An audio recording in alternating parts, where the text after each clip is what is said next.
Salve Maria. Devoção às almas do purgatório. Aqui é a continuação do áudio a qual o anterior eu falava sobre o inferno, o pensamento sobre o inferno, né? Mas embora estejamos misericordiosamente isentos de descer ao inferno para buscar e promover os interesses de Jesus, coisa muito diferente ocorre com o purgatório. Se o céu e a terra estão repletos da glória de Deus, assim também se passa com aquele lugar muito melancólico e interessante, onde os prisioneiros da esperança são impedidos pela amorosa justiça de seu Salvador, de desfrutarem da visão beatífica. E se podemos fomentar os interesses de Jesus na terra e no céu, podemos quase ousar dizer que somos capazes de fazer ainda mais no purgatório. E o que estou tentando mostrar neste tratado é como você pode auxiliar Deus pela oração e práticas de devoção. Qualquer que seja a sua ocupação e missão, e todas estas práticas se aplicam especialmente ao purgatório, pois apesar de alguns teólogos afirmarem que, embora as santas almas não ofereçam nenhum obstáculo, o efeito da oração por elas não é infalível, não obstante ser muito mais certo do que o efeito da oração pela conversão dos pecadores, ainda sobre a terra, que é tão frequentemente frustrado pela sua perversidade e más disposições. De qualquer forma, o que desejo mostrar é isto, que cada um de nós, sem aspirar nada acima de nossa graça, sem austeridades para as quais não temos coragem, sem dons sobrenaturais que não alegamos, podemos, por meio de um sentimento amoroso e práticas de saudável devoção católica, fazer grandes coisas, coisas tão grandes que parecem inacreditáveis, para a glória de Deus, pelos interesses de Jesus e pelo bem das almas. Rezar pelos pecadores ou pelas santas almas?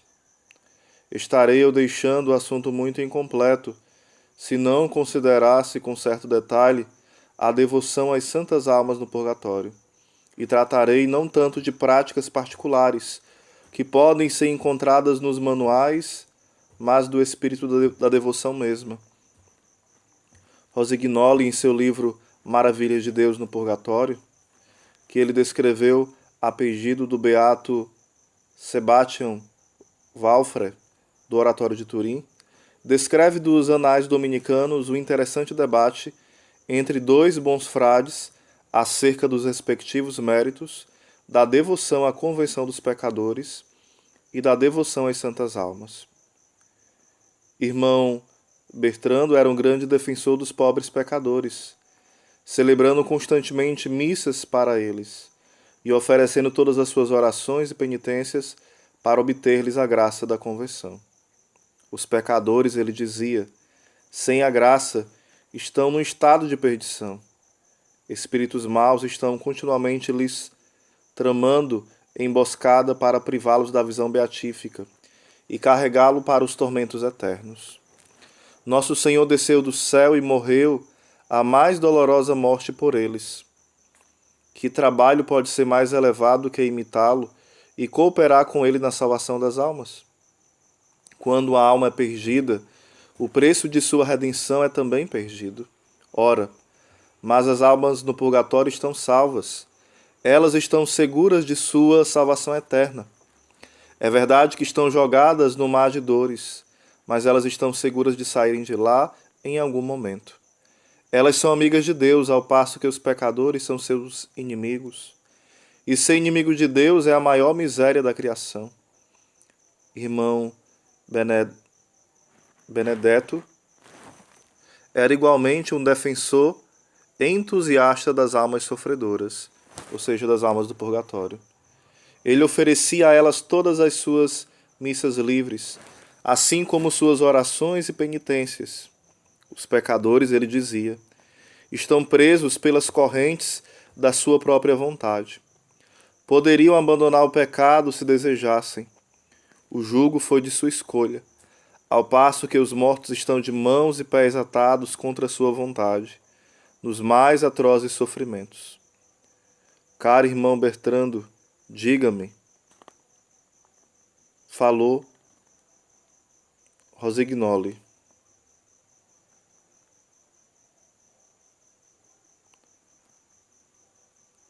Aliás, falou Benedetto. Suponha, irmão Bertrando, que haja 2 mendigos, um saudável e um forte, que poderia usar suas mãos e trabalhar se quisesse. Mas escolha sofrer a pobreza ao invés de abandonar as doçuras da ociosidade. E outro doente, aleijado e indefeso, que em sua lastimosa condição não poderia fazer nada exceto suplicar ajuda com choro e lágrimas. Qual dos dois mereceria maior compaixão? Especialmente se o doente estivesse sofrendo as mais intoleráveis agonias. Ora, isto é justamente a situação dos pecadores e das santas almas. Estas estão sofrendo um martírio excruciante e não têm meios de se ajudarem. É verdade que elas mereceram essas dores por seus pecados, mas já estão agora purificadas daqueles pecados. Elas devem ter se voltado à graça de Deus antes de morrerem. Caso contrário, não teriam sido salvas. São agora muito queridas, inexprimivelmente queridas por Deus. E certamente a caridade, bem ordenada, deve seguir o sábio amor da divina vontade e amar mais o que ele mais ama. O irmão Bertrando, contudo, não cederia, embora ele não pudesse formular uma resposta satisfatória à objeção do amigo. Mas na noite seguinte, ele teve uma aparição que parece tê-lo convencido, tanto que daquele momento em diante, ele alterou sua prática e passou a oferecer todas as suas missas, orações e penitência às santas almas.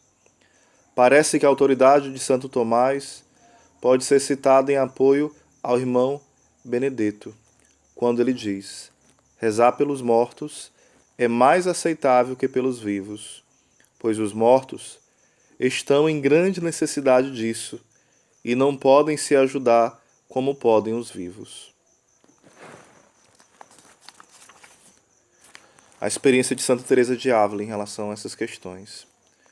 Oh, quanto esta devoção é aceitável ao Deus Todo-Poderoso, e o quanto ele consente em parecer, por assim dizer, impaciente pela libertação das almas, e ainda assim deixar a coisa ao sabor de nossa caridade.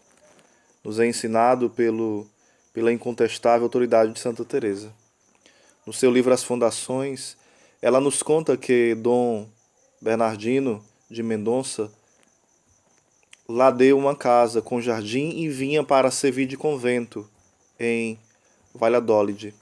2 meses depois disso, e antes de ocorrer a fundação do convento, ele caiu subitamente doente e perdeu a fala, de modo que não pôde se confessar, embora tenha dado muitos sinais de contrição. Ele morreu, diz Santa Teresa, dentro em pouco, em lugar distante daquele que me encontrava.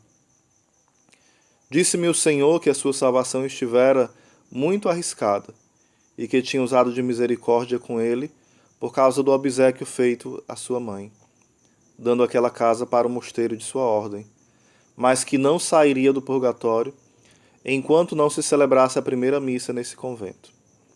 De tal maneira, tinha presente as graves penas desta alma, que apesar do grande desejo que tinha de fundar em Toledo, deixei isso por então, e dei-me toda a pressa que pude para ir fundar em Valladolid, conforme pudesse. Estando um dia em oração, em Medina do Campo, disse-me o Senhor que me apressasse, porque aquela alma estava padecendo muito. Meti mãos à obra, e embora sem grandes preparativos, entrei em Valladolid no dia de São Lourenço. Ela então continua a relatar que quando recebeu a comunhão, na primeira missa, celebrada na casa, a alma de seu benfeitor lhe apareceu com toda a glória e depois entrou no céu. Ela não esperava por isso, pois observa, embora tivesse havido alusão à primeira missa, eu fiquei pensando que seria aquela em que se pusesse o Santíssimo Sacramento. Poderíamos multiplicar quase indefinidamente as revelações dos santos para provar o especial favor em que Nosso Senhor considera esta devoção. Em seus interesses estão tão amorosamente unidos. Mas agora é momento para termos uma clara visão do nosso assunto.